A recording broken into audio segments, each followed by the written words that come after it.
Assalamualaikum warahmatullahi wabarakatuh. Alhamdulillah wassalatu wassalamu ala Rasulillah wa ala alihi wa ashabihi wa man tabi'ahum bi ihsani ila yaumiddin wa ba'd. Para wali santri Abi Umi ya. Abi Umi sekalian yang dirahmati oleh Allah Subhanahu wa taala, pada kesempatan kali ini kita dipertemukan dalam sebuah kajian hiwari ya. Kajian hiwari kajian wali santri yang diadakan oleh Taut Saku Al-Utrujah, dan kami merasa terhormat sekali bisa diundang dalam kegiatan kajian yang diadakan pada kesempatan kali ini, dan semoga apa yang disampaikan bermanfaat bagi kita semuanya. Langsung saja kita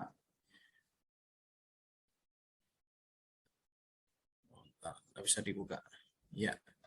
Kita buka kajian ini dengan sebuah ayat ya, dan mohon untuk bisa kita renungkan dalam sebuah ayat ke-6 surat At-Tahrim, yang mana Allah Subhanahu wa taala berfirman, A'udzu billahi minasy syaithanir rajim. يا أيها الذين آمنوا قوا أنفسكم وأهليكم نارا وقودها الناس والحجارة عليها ملائكة غلاظ شداد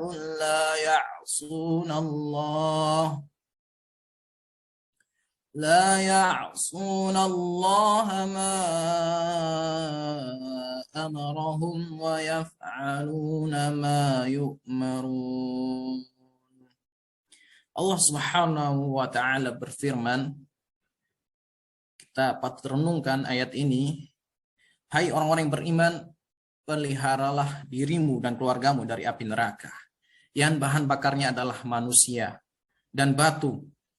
Penjaganya malaikat-malaikat yang kasar, yang keras, yang tidak menurhakai Allah terhadap apa yang diperintahkannya kepada mereka dan selalu mengerjakan apa yang diperintahkan. Kita sebagai orang tua patut membina, mendidik anak-anak kita supaya anak-anak kita dijauhkan oleh Allah Subhanahu wa taala dari api neraka. Dan konsep pendidikan dalam Islam sebenarnya sesuai dengan ayat dalam surat At-Tahrim ayat ke-6. Kemudian secara abstrak ya, keluarga itu adalah bagian terkecil dalam masyarakat. Jadi keluarga juga merupakan pendidikan pertama dan utama untuk anak-anak. Sebagai orang tua, pendidik utama dalam keluarga seringkali menghadapi tantangan dan persoalan. Berdasarkan hasil wawancara dengan para orang tua pada umumnya ya, karena kami juga di sini membina maksudnya di pondok kami ini pembina juga ya, sering berkomunikasi dengan para wali, kemudian kepada para wali santri pondok dan kepada para pengasuh. Kami selalu berkomunikasi, berinteraksi. Jadi beberapa permasalahan yang sering terjadi antara lain anak tidak mau mendengarkan orang tua, anak sulit untuk diminta belajar, semuanya sendiri dan sebagainya. Terkadang yang terjadi seperti itu karena dengan lingkungan yang ada sehingga anak mengalami kesulitan hal seperti itu. Nah, melalui berbagai permasalahan yang umum dihadapi oleh para orang tua, dasarnya adalah disebabkan oleh komunikasi antara orang tua dan anak yang kurang efektif. Coba kalau kita punya anak, kita mungkin ada masalah, mungkin ada komunikasi yang perlu kita perhatikan. Dan kami pun juga selalu menyampaikan kepada para orang tua, wali santri, atau para pengasuh, biasanya kalau memiliki permasalahan anak, selalu untuk kami himbau untuk memperhatikan komunikasi dengan anak. Ya. Nah, kemudian kita menginjak tentang apa itu mindful parenting. Jadi sebenarnya di judul atau di sebaran flyer kurang Ustaz ya. Jadi ada tambahan mindful parenting yang tentunya juga di situ nanti kita akan bahas tentang bagaimana konsep dasar pengasuhan berkesadaran bagi orang tua. Kemudian kalau dari sendiri parent adalah orang tua, kemudian parenting adalah mengasuh. Jadi orang tua yang mengasuh anak-anaknya agar tumbuh menjadi pribadi yang unggul. Semoga Allah Subhanahu wa taala memberikan kemudahan dalam mengasuh anak-anak kita menjadi pribadi yang unggul, menjadi anak-anak yang soleh-solehah, yang tangguh, sukses dunia akhirat. Kemudian mindful dari mind, yaitu pikiran. Mindful jadi adalah berkesadaran, iling, sati ini dalam bahasa sebenarnya kami ambil dari berbagai jurnal. Saat ini bahasa Buddha ya sebenarnya ya, yang artinya juga sadar ya, atau apa saja yang mengacu pada orang yang selalu menjaga kesadarannya dari pikiran, ucapan, dan perilaku yang kurang pantas. Jadi Bapak Ibu sekalian, Abi Umi sekalian yang dirahmati oleh Allah Subhanahu wa taala, apa itu mindful parenting? Ya. Jadi apa sih mindful parenting? Ya. Jadi mindful parenting itu sikap atau ucapan kita, perilaku kita, serta penampilan kita sebagai orang tua yang mengedepankan kesadaran dan mengedepankan kesadaran dalam mengasuh sang buah hati. Sebenarnya konsep mindful parenting di dalam Islam sudah ada jauh-jauh, sudah diajarkan oleh Rasulullah Shallallahu Alaihi Wasallam. Sebenarnya kalau kita perhatikan dalam sebuah hadis, yaitu dalam sebuah riwayat, yaitu sahabat Nabi Anas bin Malik radhiyallahu anhu sejak kecil bersama Rasulullah Shallallahu Alaihi Wasallam. Dan Anas bin Malik menyampaikan bahasanya Nabi Shallallahu Alaihi Wasallam tidak pernah memarahinya, tidak pernah sampai membuat sakit hati. Ya, jadi kita bisa teladani contoh sudah jauh-jauh, yaitu dicontohkan oleh Nabi kita Muhammad Shallallahu Alaihi Wasallam. Kemudian selanjutnya mengenai konsep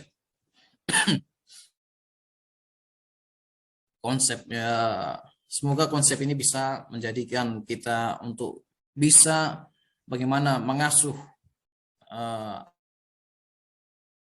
di konsep mindful parenting, konsep pengasuhan berkesadaran, yaitu adalah mendengarkan, yang pertama, mendengarkan dengan penuh perhatian dan berbicara dengan empati.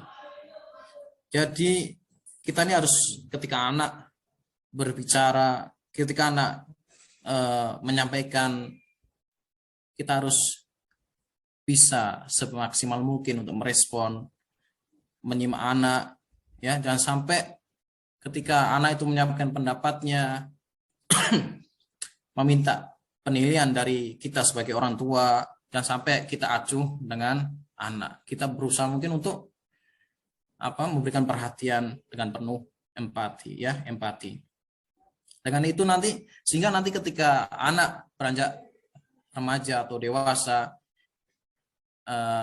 memiliki orang tua, yang mana orang tua tuh kita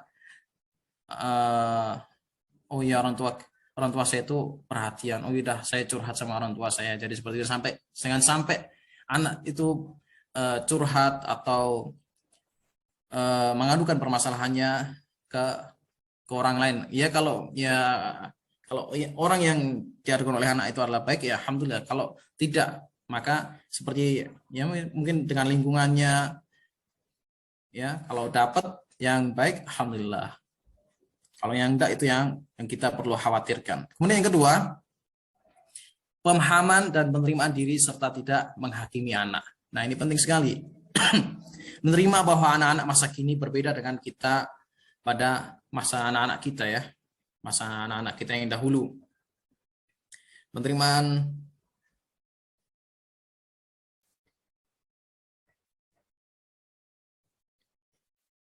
jadi penerimaan tanpa menghakimi, mengakui bahwa tantangan dihadapi dan kesalahan yang dibuat adalah bagian dari proses hidup yang membentuk kebijaksanaan orang tua. Jadi kalau anak memiliki masalah, kita berusaha untuk apa? Tidak serta-merta langsung menghakimi. Kita berusaha untuk mengcross-check sebenarnya ada apa. Jadi seperti itu. Kemudian yang ketiga, pengaturan emosi diri dan anak. Jadi kita perlu ya. Jadi menekankan kita sebagai orang tua perlu menekankan perhatiannya terhadap emosi dalam diri dan anaknya, emosi diri kita dalam anaknya, sehingga kecerdasan emosional anak terbentuk dengan baik. Kemudian yang keempat, pengaturan diri yang bijaksana dalam hubungan parenting.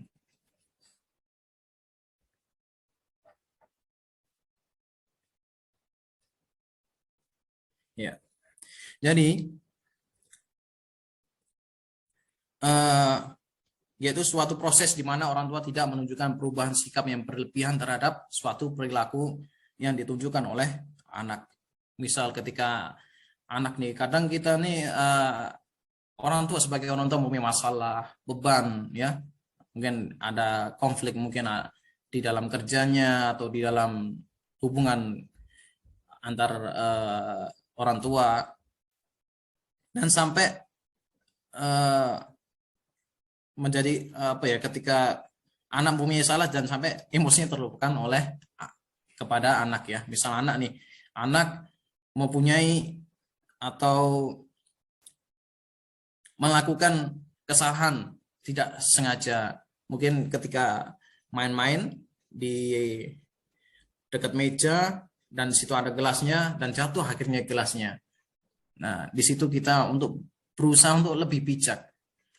Nah, langsung, wah kamu main hati-hati. Nah, seperti itu jangan sampai terus kita marahin, terus kita hakimi, terus apalagi kita sampai memukulnya ya, jangan sampai seperti itu. Paling masih anak-anak itu harus penuh dengan kasih sayang, dan nanti selanjutnya adalah welas asih. Jadi seperti itu. Jadi yang kemudian yang kelima adalah welas asih untuk diri dan anak. Jadi kita sebagai orang tua bisa untuk lebih lemah lembut kepada anak-anak, lebih pemaaf ketika menghadapi anak, ya. Karena anak ini aset kita, masya Allah. Anak-anak ini aset kita. Kalau kita bisa untuk lebih sadar, bisa untuk lebih mendidik, ya, bisa lebih mendidik, membina, insya Allah suatu saat anak-anak kita ini menjadi ladang amal kita, ladang aset-aset kita ya, untuk di akhirat nanti, aset kita. Makanya kita harus selalu memohon kepada Allah Subhanahu Wa Taala agar diberikan kemudahan, diberikan kelapangan dalam membina, mendidik anak-anak kita. Kemudian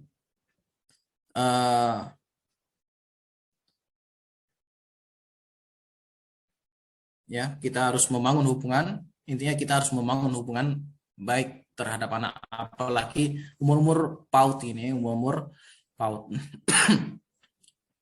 Sehingga ketika dewasa, hati anak itu selalu kehadiran orang tua itu ada. Jadi seperti itu. Kemudian supaya tidak terlalu memperpanjang waktu ke slide berikutnya, langsung menginjak bagaimana mempraktikkan mindful parenting. Yaitu mindful parenting apa tadi? Pengasuhan berkesadaran, ya, dari ucapan, dari perilaku kita, sikap kita, penampilan kita, yang karena itu apa? Anak-anak itu akan meniru, akan mencontoh, akan melihat, ya. Apalagi usia-usia PAUD. Yaitu yang pertama, bagaimana mempraktikkan mindful parenting. Yang pertama, perhatikan perasaan sendiri dan perasaan anak ketika sedang berkonflik dengan anak. Kita ini perlu memperhatikan perasaan sendiri, kemudian dan perasaan anak ketika sedang berkonflik ya. Kita perlu memperhatikan. Yang kedua, belajar untuk berhenti sejenak sebelum merespon apapun yang dilakukan oleh anak, seperti ketika marah. Jadi semaksimal mungkin untuk kita terhadap anak untuk tidak marah ya, semaksimal mungkin. Karena anak-anak ini waktu masih usia PAUD ini butuh namanya kasih sayang, welas asih dari orang tua. Kemudian yang ketiga, dengarkan dengan cermat sudut pandang seorang anak bahkan ketika tidak setuju dengannya. Kita ini perlu cermat ya ketika anak menyampaikan, "Abi, ini gambaranku gimana, Umi, gimana ini gambaranku?" Ya. Apakah ini sudah bagus? Atau mungkin anak ketika mungkin kecil ya, kecil itu kadang sudah karena mungkin di lingkungan sekolahnya atau di lingkungan mainnya, "Wah, Bi, kok kayak gini?" Padahal ya kita kadang sebagai dewasa, ini masih kecil kok kayak gini. Nah, kita ini harus perlu ya cermat juga dalam memandang sudut pandang anak dan bisa untuk menjalin komunikasi dengan baik. Kemudian yang berikutnya, yang keempat, berlatih untuk melihat secara anak apa adanya dan menerima walau tidak mudah dilakukan. Kita ini patut bersyukur kepada Allah Subhanahu wa taala atas apa yang diberikan kepada kita, rezeki yaitu anak-anak, dan pantasnya kita juga untuk berusaha semaksimal mungkin untuk membina, mendidik anak-anak kita. Kemudian yang selanjutnya, tempatkan kebutuhan anak-anak kita di atas kebutuhan pribadi. Ya, usahakan ketika anak butuh sesuatu, karena masih usia anak-anak ya, masih usia anak-anak. Kalau misalnya mereka anak-anak lapar, kasih aja makanan. Jangan sampai, "Oh, kamu udah makan, masuk makan lagi." Kasih aja, karena anak itu namanya makan itu sudah namanya kebutuhan ya. Kalau kenyang palingnya ya sudah diam gitu kan. Jadi seperti itu. Kemudian selanjutnya yang terakhir, belajar untuk bersikap jernih ya. Kita kalau sama anak berusaha untuk bersikap jernih. Kalau bisa segala penuh penat hilangkan ketika menghadapi atau ketika bersama anak-anak kita, untuk berusaha kuat, tegas kepada anak-anak dengan bijaksana dan kemurahan hati kita sebagai orang tua. Dan itu semuanya juga kita akan diminta pertanggungjawaban oleh Allah Subhanahu wa taala. Kemudian yang terakhir, sebuah pesan ya, tidak jauh juga dengan anak ya. Jadi ada 5 hal yang perlu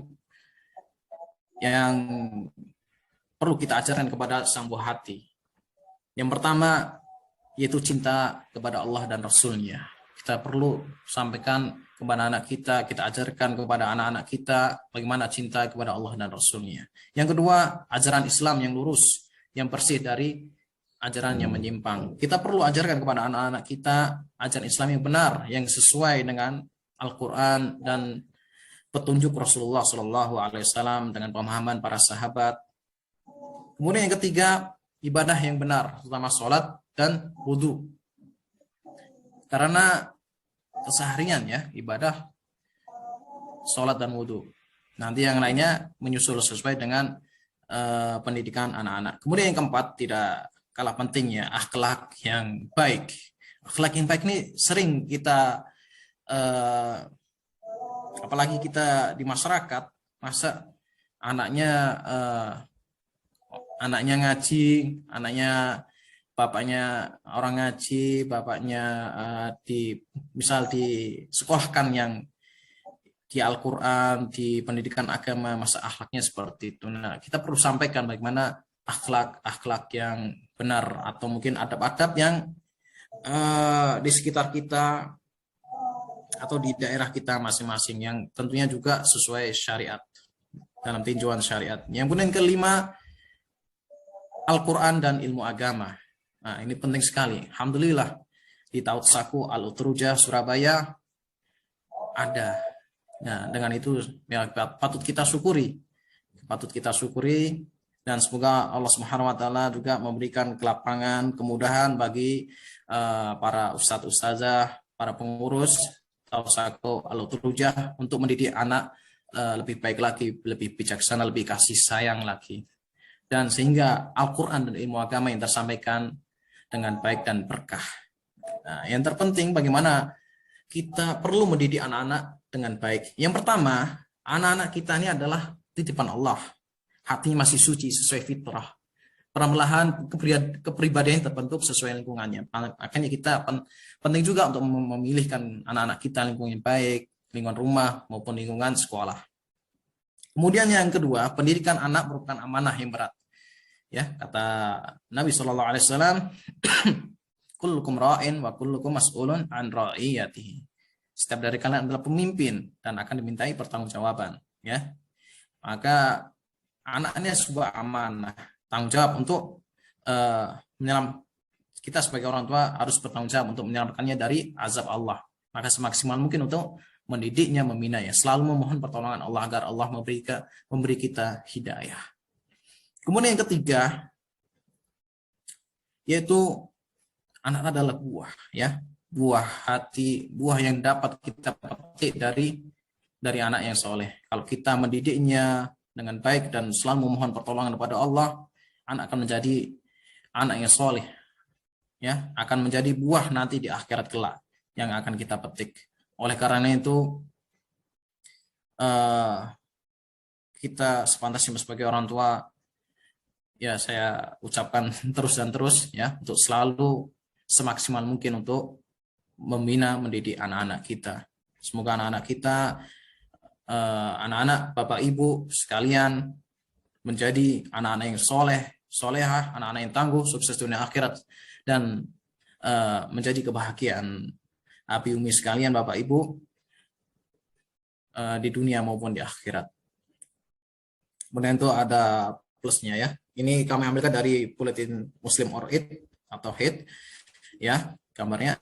Itu plusnya memilihkan sekolah atau guru yang baik, dan insya Allah di Tautsako Alutrujah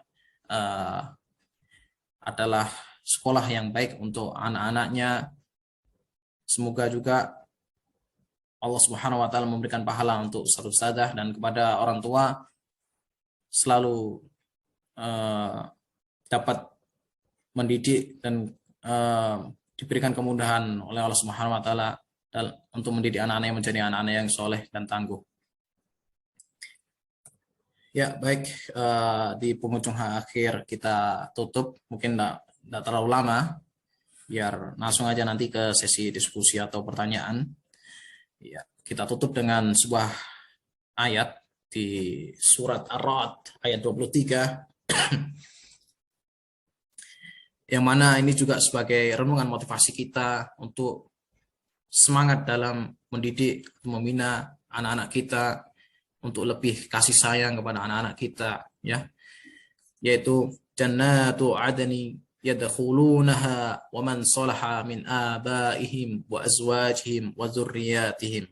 Itu bisa dibaca, yaitu surga Aden yang mereka masuk ke dalamnya bersama orang-orang soleh dari bapak-bapaknya, istri-istrinya, dan anak cucunya. Dan semoga Allah Subhanahu wa Ta'ala memasukkan keluarga-keluarga kita ke surganya Allah, anak-anak cucu kita, ya, semuanya semoga Allah masukkan. Tentunya kita juga harus berusaha untuk yaitu mendidik, ya, mengasuh anak-anak kita, ya, sesuai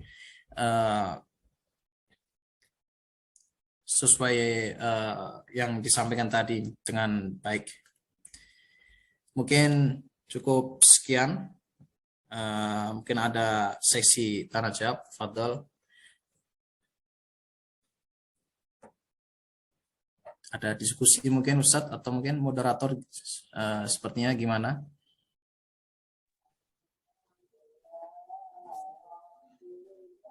Masya Allah, jazakallah khairan Ustadz atas penyampaian materinya yang sangat bermanfaat. Selanjutnya kami buka sesi tanya jawab. Kepada wali santri dipersilakan untuk bertanya. Pertanyaan dapat ditulis di kolom chat grup.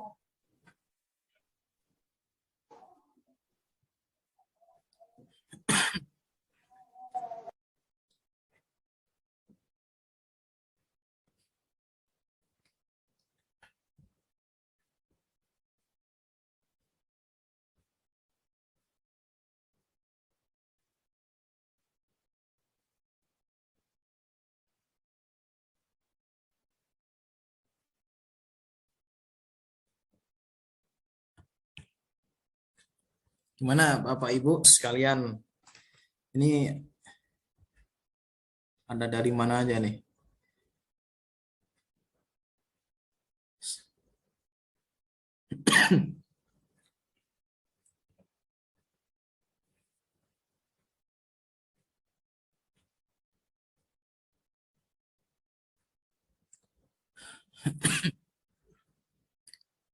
Atau sepertinya sudah bisa dipahami ya? Sudah jelas mungkin ya, Bapak Ibu Abiyumi sekalian.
Ini bapaknya ada berapa ini?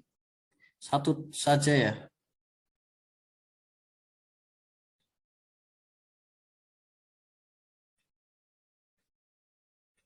Abu Fatimah.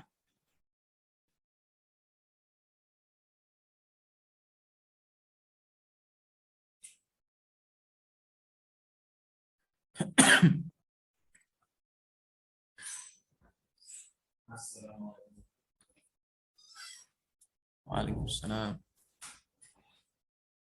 Baik, moderator ini ada pertanyaan, bisa saya jawab langsung?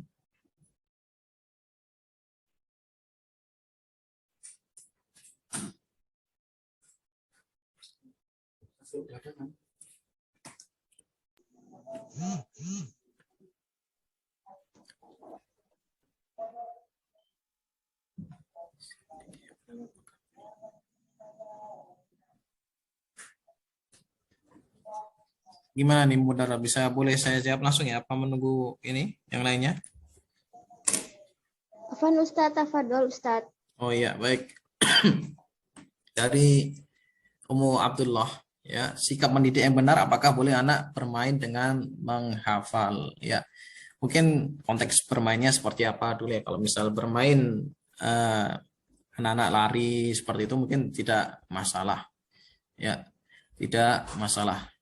Kalau misal bermainnya sambil suatu permainan yang lagi tenar, Mobile Legends atau seperti itu mungkin tidak dianjurkan. Kalau bisa mendidik yang benar, kalau bisa menghafal ya, anak fokus, bisa difokuskan dengan menghafal, fokuskan dengan menghafal. Memang terkadang ada beberapa anak itu ketika menghafal dia tidak bisa diem, momen harus jalan, harus ke mana atau mungkin sambil loncat, lemprosotan, nah seperti itu. Tapi baiknya fokus ya dalam menghafal, fokus dalam menghafal. Ya tergantung ya, kalau tergantung dari anaknya juga. Kalau anak, memang beberapa anak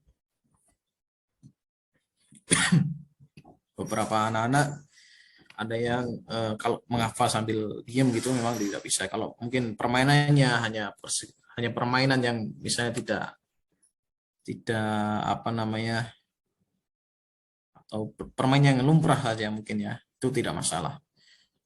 Jadi mungkin itu aja.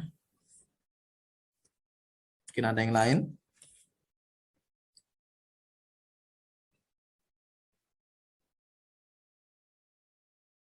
Oh, oh ya, kata soalnya nggak bisa diam Ustaz seperti gasing. Oh ya, Ya, nanti tinggal memang ini berarti tipe anak yang aktif ya, Masya Allah Ibu sekalian, Bapak Ibu. Jadi tidak mengapa kalau misalnya anak sambil lari-lari gitu kan, ya kita sambil disampaikan aja, disampaikan eh, nanti kalau lari, kalau misalnya banyak orang, banyak apa namanya, mengganggu orang lain, mengganggu, terus mengganggu teman-temannya. Kalau duduk nanti anak itu apa, kalau duduk misalnya ya, duduk adik nanti bisa ini loh, bisa lebih tenang, fokus hafalannya lebih enak. Kalau mengganggu teman-temannya nanti bisa bisa dosa juga. Seperti itu. Disampaikan aja dengan baik, jangan sampai marah-marah atau sampai memukul anaknya. Jadi seperti itu ya. Kalau memang sangat susah sekali, enggak apa-apa. Kita ya berarti butuh tenaga ekstra ya, butuh tenaga ekstra untuk mendampingi anak seperti itu ya. Tidak mengapa kalau misalnya menghafal sambil lari-lari.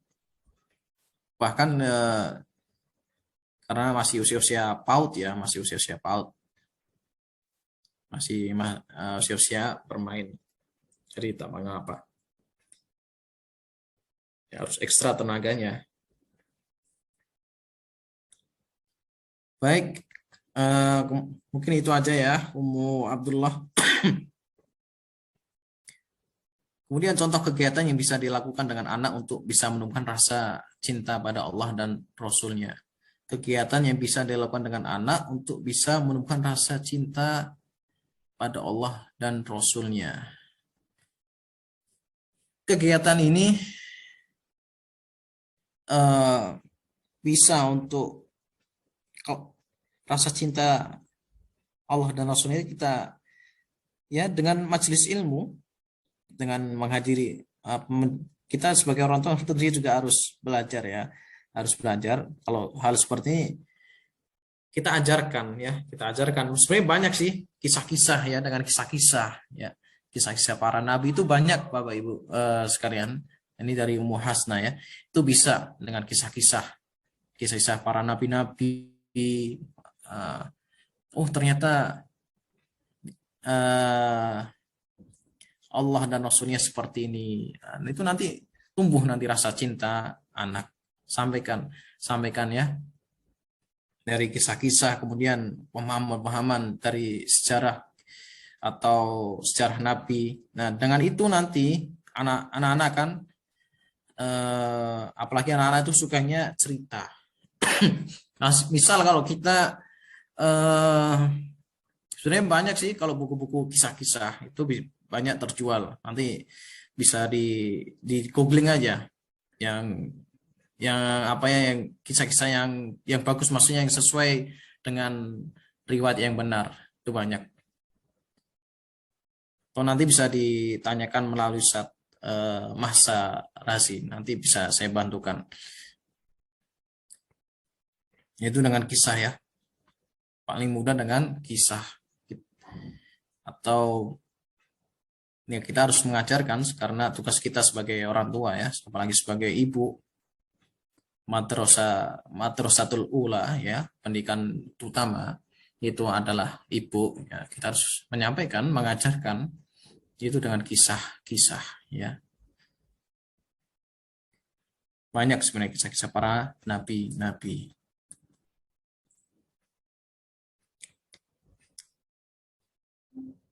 Kisah-kisah bergambar juga banyak ya, ibu-ibu.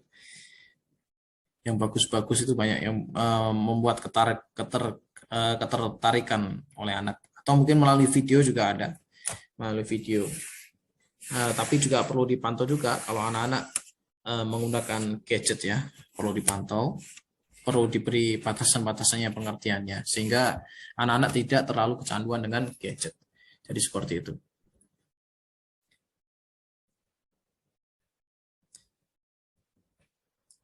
Ya, mungkin cukup. Ada lagi yang lain?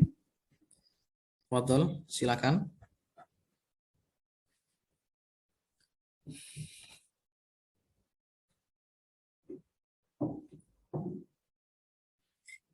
Tapi tidak kalah pentingnya ya, saya sampaikan tidak kalah pentingnya adalah doa dari ibu ya. Sebagai ibu, karena doa ibu itu tidak ada penghalang, mustajab. Mustajab sebagaimana apa namanya beberapa kisah yang ada seperti Al-Imam Bukhari itu bisa menjadi ahli hadis, menghafal ribuan hadis itu juga karena doa ibunya. Doa ibunya. Dulu Imam Bukhari adalah seorang yang buta ya, seorang yang buta masa kecilnya. Masa kecilnya buta terus karena ibunya mendoakan, terus akhirnya penyakitnya sembuh dan mendoakan juga untuk menjadi apa ahli ilmu, ahli hadis, akhirnya menjadi ahli hadis. Kemudian kayak Syekh Sudes yang masyhur kita ketahui, Syekh Sudes juga Imam Masjidil Haram. Ya, semaksimal mungkin kalau kita sebagai orang tua untuk ketika marah jangan sampai mengucapkan atau melontarkan kata-kata yang tidak baik. Ya, jadi ini kisahnya Syekh Sudes itu kecilnya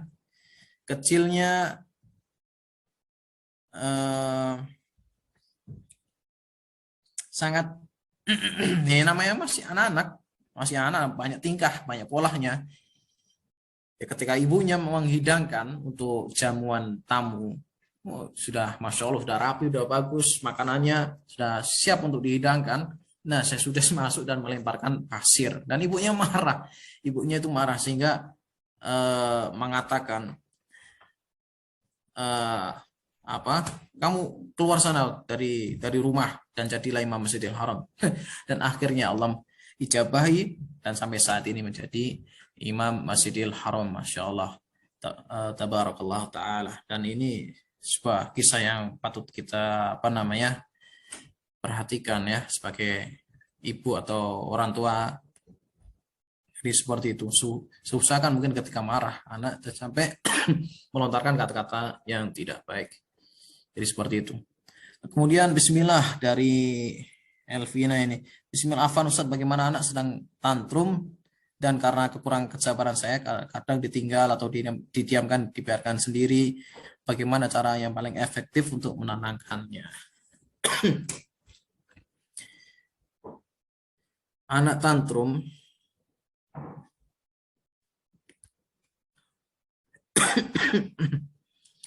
kalau bisa semaksimal mungkin untuk ya semoga Allah Subhanahu wa taala memberikan masyaallah kesabaran kepada ibu ya, Ibu Elvina, agar diberikan kesabaran, ketabahan dalam menghadapi anak-anak hal yang demikian ya. Kalau bisa jangan dibiarkan sendiri ya, karena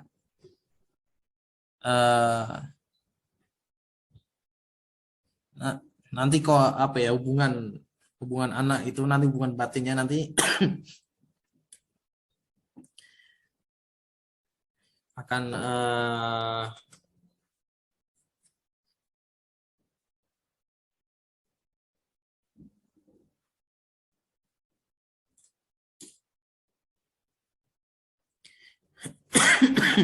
baiknya tidak didiamkan atau ditinggal.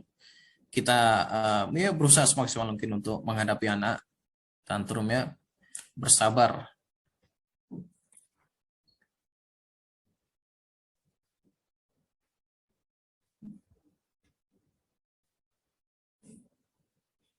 Kalau yang harus dilakukan ya tetap tenang, ya biarkan anak itu biar tenang dulu ya. Terus juga jangan sampai memukul, kita jangan sampai memukul. Kemudian juga ketika anak tantrum juga kalau misalnya ada benda-benda berbahaya seperti pisau atau yang lainnya dijauhkan dari anak-anak. Intinya kalau misalnya masih seperti itu ya kita ya biarkan tenang dulu, biarkan tenang. Nah, kalau udah tenang baru nanti anak dipeluk ya. Anak dipeluk, dikasih kita komunikasikan dengan baik dengan anak. Ya, Umi, Ibu sayang sama kamu ya. Masya Allah, semoga kamu jadi anak yang soleh seperti itu. Apalagi kalau misal anak-anaknya, misal adik eh,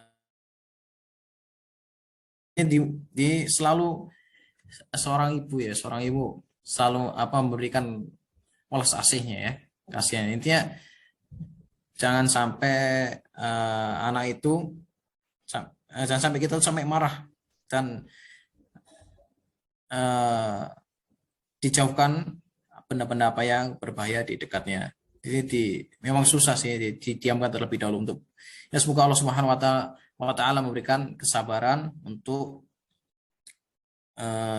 ibu yang memiliki anak tantrum, dan semoga diberikan kemudahan dalam membina mendidik anak-anaknya sehingga menjadi anak-anak yang soleh-solehah. Baik, demikian. Mungkin ada yang lain.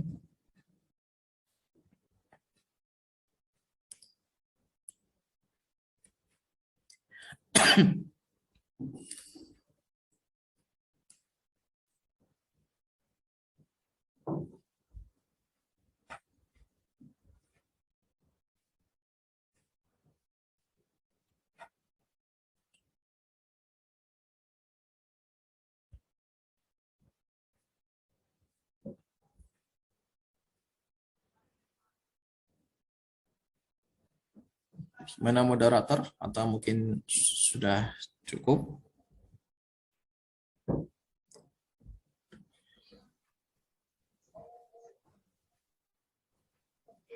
Baik, jazakallah khairan Ustadz atas materi yang telah disampaikan. Semoga menjadi ilmu yang bermanfaat bagi kita semua.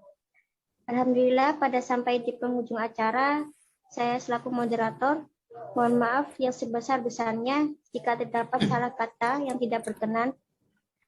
Terima kasih kepada seluruh pengurus beserta wali yang telah menyempatkan untuk mengikuti kajian pada malam ini. Mari kita tutup dengan bacaan kafaratul majelis.